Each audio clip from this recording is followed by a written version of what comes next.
الحمد لله رب العالمين والعاقبة للمتقين والصلاة والسلام على سيد الأنبياء والمرسلين خاتم النبيين محمد وعلى آله وصحبه أجمعين أما بعد.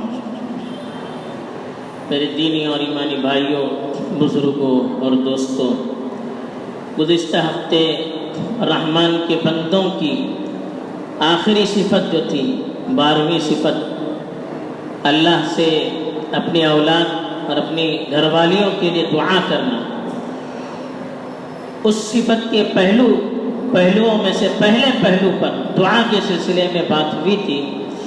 آج کے خطبے میں اس کے دوسرے پہلو، وہ اپنی دعاؤں میں کن کن چیزوں کا خاص طور پر خیال رکھا کرتے تھے، اس میں سے ایک حصے پر گفتگو کی گئی ہے. وہ حصہ ہے ربنا هب لنا من ازواجنا وذرياتنا قرۃ اعین، کہ رحمان کے بندے یہ دعا کرتے ہیں کہ ہمارے پروردگار ہماری بیویوں اور ہماری اولاد کو ہماری آنکھوں کی ٹھنڈک کا ذریعہ بنا دیجیے. آنکھوں کی ٹھنڈک کا مطلب ہماری خوشی، ہماری راحت، ہماری سکون کا ذریعہ بنا دیجیے. اب رحمان کے بندے ظاہر بات ہے یہی دعا نہیں کرتے تھے، بہت ساری دعائیں کیا کرتے تھے. اللہ کے نیک بندے اللہ کے رسول سے جو دعائیں مروی ہیں اور انبیاء کی جو دعائیں قرآن میں بیان کی گئی ہیں، ان میں سے اکثر دعاؤں کا اہتمام کیا کرتے ہیں. لیکن اس پہلو کو، بچوں اور بیویوں کے سلسلے میں دعاؤں کے پہلو کو خاص طور پر بیان کرنے کی وجہ کیا ہے؟ پہلی وجہ تو یہ ہے کہ اولاد اور بیویاں یہ اس دنیاوی زندگی میں خاص طور پر لوگوں کے لیے سکون اور رحمت کا ذریعہ ہوتی ہے. اگر بیویاں اور اولاد اچھی ہیں تو گھر کی زندگی اچھی ہے، اور آدمی کی گھر کی زندگی اچھی ہے تو باہر کی زندگی بھی اچھی ہوتی ہے. اگر گھر میں کسی شخص کو سکون نہیں ملے، اپنی بیوی سے یا اپنی اولاد سے سکون نہیں ملتا ہے تو اس کی ساری زندگی پریشانی میں گزرتی ہے. تو گھر کا سکون گھر والی کے سکون پر، اولاد کے سکون پر مبنی ہے. اگر اولاد نیک اور صالح رہے گی، بیویاں اچھی رہے گی تو گھرانہ اچھا رہے گا. آدمی کی باہر کی زندگی بھی اچھی رہے گی. اس کے دل کو جب سکون ہوگا، قرار ہوگا، اطمینان ہوگا تو وہ اپنا کام خصوصی سے کر سکے گا، اچھے انداز میں اپنا کام کر سکے گا، اپنی باہر کی زندگی کو پورے سکون اور اطمینان کے ساتھ گزار سکے گا. اس لیے اس دعا کا خاص طور پر ذکر کیا گیا، ورنہ دعائیں تو بہت کیا کرتے ہیں. دوسری اس کی وجہ یہ ہے کہ گھر والوں کو ان کی اصلاح کے لیے دعا کرنا، اس کی فکر کرنا، یہ بھی ایک ذمہ دار کے لیے ضروری ہے. ہم باہر کی فکر کریں، قوم و ملت کی فکر کریں، بہت بڑا کام ہے، لیکن اپنے گھر والوں کی فکر نہ کریں تو یہ اچھی بات نہیں ہے. تو اس لیے اس پر بھی تنبیہ کی گئی کہ جیسے ہم قوم و ملت کی اور باہر کی زندگی کے لیے وقت دیتے ہیں، اپنے گھر والوں کی بھی فکر کریں، ان کے لیے بھی وقت دیں، ان کی بھی اصلاح کی کوشش کریں، ان کو بھی اچھی زندگی اور اچھے اعمال پر لانے کی کوشش کریں. اس لیے خاص طور پر اس پہلو کو بیان کیا گیا ہے. اور یہ دونوں چیزیں، اچھی بیوی، اچھی اولاد، اللہ کی بہت بڑی نعمت ہے. اللہ نے اپنی جو نعمتیں بیان کی ہیں اس کا جو تذکرہ کیا ہے، جن جن نعمتوں کا تذکرہ قرآن میں کیا ہے، اس میں خاص طور پر اچھی بیویاں اور اولاد، اس کا بھی تذکرہ کیا ہے. واللہ جعل لکم من انفسکم ازواجا وجعل لکم من ازواجکم بنین وحفدہ. اللہ تعالیٰ نے تمہیں میں سے تمہارے لیے جوڑے بنائے ہیں، بیویاں بنائی ہیں، اور اس میں سے اولاد اور پوتے، تمہارے بچے اور تمہارے پوتوں کا ذریعہ ان کو بنایا ہے. یہ اپنے احسان کے طور پر اللہ نے بیان کیا. کسی کو بیوی ملتی ہے، کسی کو اولاد ملتی ہے، کسی کو اپنے پوتوں کی زندگی دیکھنا نصیب ہوتی ہے، تو یہ اللہ کا بہت بڑا احسان. اس لیے دیکھیے اس کی ضرورت انبیاء کے لیے بھی تھی. انبیاء بھی بہرحال انسان تھے، ان کو بھی گھر میں سکون کی ضرورت تھی. ان کو بھی اپنی جو خاندی زندگی تھی، گھر کی زندگی تھی، اس کو بنانے کی ضرورت تھی۔ تو انبیاء کے سلسلے میں بھی فرمایا وَلَقَدْ أَرْسَلْنَا رُسُلًا مِّن قَبْلِكَ وَجَعَلْنَا لَهُمْ أَزْوَاجًا وَذُرِّيَّةً، اللہ کے رسول سے فرمایا تم سے پہلے بھی ہم نے بہت سارے رسول بھیجے، ان کی بھی بیویاں تھیں، ان کی بھی اولاد تھی۔ تو بیویوں کا ہونا، اولاد کا ہونا یہ انبیاء کے لیے بھی ضروری ہے، اس لیے کہ یہ سکون کا ذریعہ ہے۔ تو اس لیے خاص طور پر اس پہلو کا ذکر کیا گیا ہے۔ تو اس میں دو چیزیں ہیں، ایک تو اچھی بیویوں کے لیے دعا کرنا کہ گھر میں بیوی اچھی ہو تو گھر جنت بنتا ہے، اگر بیوی اچھی نہ ہو تو گھر پھر دوزخ کا ایک نمونہ بن جاتا ہے۔ اس لیے قرآن نے خاص طور پر اپنی جو نشانیاں بیان کی اس میں سے یہ بھی کہا کہ وَمِنْ آيَاتِهِ أَنْ خَلَقَ لَكُم مِّنْ أَنفُسِكُمْ أَزْوَاجًا، اللہ کی نشانیوں میں سے ایک نشانی یہ بھی ہے کہ تمہیں میں سے تمہارے لیے جوڑے اللہ نے پیدا کیے، بیویاں انسانوں میں سے اللہ نے پیدا کی۔ وَجَعَلَ بَيْنَكُمْ مَوَدَّةً وَرَحْمَةً، اپنی نشانی اور اپنا احسان بتایا کہ پھر تمہارے آپس میں محبت اور ایک دوسرے پر شفقت کا مادہ اللہ نے اپنی طرف سے پیدا کیا۔ بیوی اور شوہر میں آپس میں جو محبت ہوتی ہے، ایک دوسرے پر جو شفقت کرتے ہیں، یہ اللہ کا بہت بڑا انعام ہے، یہ اللہ کی بہت بڑی نشانی ہے۔ دو الگ الگ خاندان میں رہنے والے، دو الگ تھلگ رہنے والے جب نکاح کے بول سے آپس میں مل جاتے ہیں تو آپس میں کتنی محبت پیدا ہوتی ہے، ایک دوسرے کی کتنی فکر کرتے ہیں، ایک دوسرے کا کتنا خیال رکھتے ہیں۔ اللہ نے کہا یہ میری نشانی ہے۔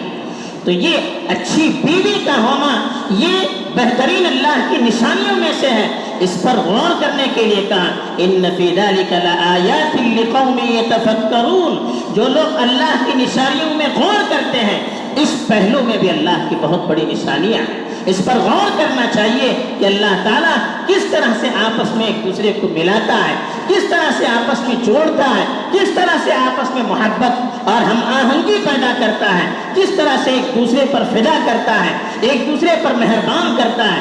اس کو غور کر کے اللہ کی نعمتوں کا شکر ادا کرنا چاہیے۔ اللہ کے رسول صلی اللہ علیہ وسلم نے تو یہاں تک فرمایا کہ الدنیا متاع، کہ دنیا ایک لطف اٹھانے کی زندگی ہے، وقتی طور پر عیش کی راحت کی زندگی ہے، لیکن کہا وخیر متاع الدنیا المرأة الصالحہ، دنیا کی چیزوں میں سے سب سے بہترین چیز جس سے آدمی راحت اور لطف اٹھا سکتا ہے نیک عورت ہے۔ نیک عورت مل گئی تو اللہ کے رسول صلی اللہ علیہ وسلم نے فرمایا کہ دنیا کا بہترین سامان، دنیا کی راحت کے لیے بہترین چیز، دنیا میں لطف اٹھانے کے لیے بہترین چیز نیک بیوی ہے۔ تو اس لیے خاص طور پر اللہ کے جو نیک بندے ہوتے ہیں اپنے لیے اچھی بیویوں کی تمنا کرتے ہیں اور اللہ سے دعائیں کیا کرتے ہیں۔ دعائیں کرنے سے چیزیں وجود میں آتی ہے۔ دوسرا جو پہلو ہے، آدمی شادی کرتا ہے، اس کے بہت سارے مقصد ہوتے ہیں، اس میں سے بڑا مقصد یہ ہوتا ہے کہ اچھی اولاد پیدا ہو۔ تو اچھی اولاد اچھی جوڑے کا نتیجہ ہوتی ہے، اس کا ثمرہ ہوتی ہے، اور اچھی اولاد یہ دنیا میں ماں باپ کے لیے رحمت اور شفقت کا ذریعہ ہے، دنیا میں ان کی عزت، ان کی سرخروئی کا ذریعہ ہے، اور جیسے دنیا میں ان کے لیے خوشی کا ذریعہ ہے، اچھی اولاد مرنے کے بعد بھی راحت کا ذریعہ بنتی ہے۔ اگر اولاد کی اچھی تربیت کریں گے تو دنیا میں بھی ہمارے لیے راحت کا ذریعہ بنے گی، اور ہمارے مرنے کے بعد بھی یہ ہمارے لیے راحت کا ذریعہ بنے گی۔ اللہ کے رسول صلی اللہ علیہ وسلم نے 3 چیزوں کے بارے میں فرمایا کہ مرنے کے بعد بھی اس کا ثواب ملتا رہتا ہے، ثواب جاری ہے۔ اس میں سے ایک بتائی اولاد صالح یدعو لہ، اچھی اولاد آدمی چھوڑ کر جاتا ہے، وہ اس کے لیے دعائیں کرتی ہے، تو یہ بھی آدمی کے لیے آخرت میں فائدہ پہنچاتی ہے، آخرت میں ترقی کا ذریعہ بنتی ہے۔ مرنے کے بعد انسان کے اعمال کا سلسلہ ختم ہو جاتا ہے، ہم نماز پڑھتے ہیں، روزے رکھتے ہیں، ذکر و اذکار کرتے ہیں، صدقہ و خیرات کرتے ہیں، دوسرے اچھے کام کرتے ہیں، یہ دنیاوی زندگی تک محدود۔ مر گیا انسان، یہ سلسلہ ختم ہو گیا، لیکن اچھی اولاد رہے گی، اچھی اولاد کو ہم چھوڑ کر جائیں گے، مرنے کے بعد بھی ثواب کا سلسلہ جاری رہے گا۔ یہ اولاد ہمارے لیے اچھی اولاد ہوگی، دعائیں کرتے رہیں گے، ہم اچھی تعلیم دیں گے، اچھے اخلاق دیں گے، تو یہ اچھے کام کرتے رہیں گے تو ان کا ثواب بھی مرنے کے بعد ہم تک پہنچتا رہے گا۔ تو اس لیے کہا کہ اچھی اولاد نیک نامی کا دنیا میں بھی ذریعہ ہے اور آخرت میں بھی ذریعہ ہے۔ جنت میں اللہ تعالیٰ نے اپنی جن نعمتوں کا تذکرہ کیا اس میں سے یہ بھی کیا، اچھے لوگ ایمان والے جب مر جائیں گے جنت میں چلے جائیں گے، جنت میں جائیں گے، اولاد نہ ہو تو کون سی خوشی ہوگی؟ خوشی میں کمی ہوگی۔ تو کہا اگر مومن جنت میں جائیں گے ان کی اولاد ان کے معیار کے مطابق نہیں رہیں گے، یعنی ان کے اولاد مومن ہوگی لیکن ان کے اعمال اتنے نہیں رہیں گے کہ وہ ان کے مقام تک، اپنے والدین کے مقام تک پہنچ جائیں۔ مرنے کے بعد جنت میں والدین کو بڑا مقام مل گیا، اولاد کا وہ عمل نہیں تھا کہ وہ والدین کے مقام تک پہنچ جائے، لیکن اگر اولاد نیک ہوگی، صالح ہوگی تو اللہ تعالیٰ دنیا میں اس کو جیسے دنیا میں اس کے لیے راحت کا ذریعہ بنائیں گے، آخرت میں بھی ماں باپ کی خوشی کے لیے ان کی اولاد کو اہل نہ ہونے کے باوجود صرف اچھے ہونے کی وجہ سے، نیک ہونے کی وجہ سے اپنے ماں باپ کے مقام تک پہنچایا جائے گا۔ والذین آمنوا واتبعتهم ذریتهم بإیمان الحقنا بهم ذریتهم، کہا کہ جو لوگ ایمان لائیں گے اور ان کے پیچھے ان کی اولاد بھی ایمان لائے گی تو آخرت میں ہم اپنے ماں باپ کے ساتھ ان کی اولاد کو ملائیں گے، یعنی بچوں کا وہ مقام نہ ہونے کے باوجود والدین کی خوشی کے لیے ان کے بچوں کو ان کے مقام تک پہنچایا جائے گا۔ کتنی بڑی خوشی دیکھیے، مرنے کے بعد بھی اچھی اولاد خوشی اور نیک نامی کا ذریعہ بنے گی۔ ایک اولاد اچھی ہوتی ہے، اچھا کام کرتی ہے، اس کا نام ہوتا ہے، والدین کا نام ہوتا ہے۔ لیکن دوسرا پہلو دیکھیے، اگر اولاد اچھی نہیں ہوئی، اولاد بری ہوئی، ان کی صحیح تربیت نہیں ہو پائی تو وہی اولاد گھر میں بھی پریشانی کا اور ٹینشن کا ذریعہ بنتی ہے اور باہر کی بدنامی کا ذریعہ بنتی ہے۔ لوگ کبھی اچھے ہوتے ہیں لیکن اولاد اچھی نہ ہونے کی وجہ سے پورے معاشرے میں ان کی بدنامی ہوتی ہے۔ کیوں؟ ان کی اولاد کی صحیح تربیت نہیں ہو پاتی ہے، وہ غلط کام کرتے ہیں تو ان کے والدین کو بدنام کیا جاتا ہے۔ تو اس لیے قرآن نے صاف فرمایا انما اموالکم واولادکم فتنہ، یہ تمہارا مال، تمہاری اولاد تمہارے لیے آزمائش ہے۔